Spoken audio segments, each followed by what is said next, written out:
In this video, we will show you how to add a garage door sensor to your SkylinkNet Internet Hub. Before we begin, make sure battery is installed to the sensor. It requires one AAA battery. If you have the model GS-MT2, it requires one AA battery. Log into your SkylinkNet account. The LED on the hub should be steadily on in green, meaning it is online. Click More.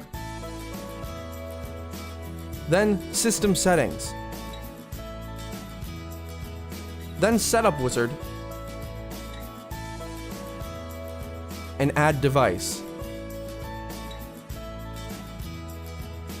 Select Sensors. Then choose Garage Door Sensor. Give the sensor a name, such as Garage Door, and where the sensor is located, such as Garage.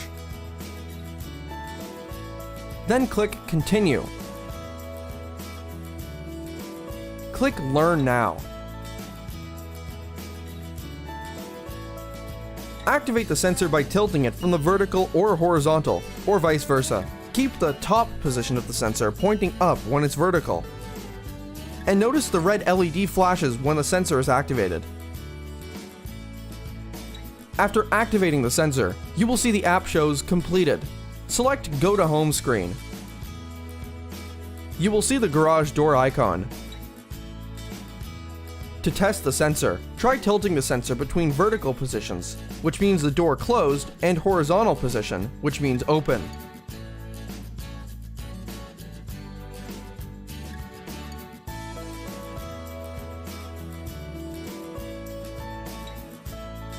Congratulations! You have added the sensor to your Internet Hub. Check out our other videos on how to add other devices.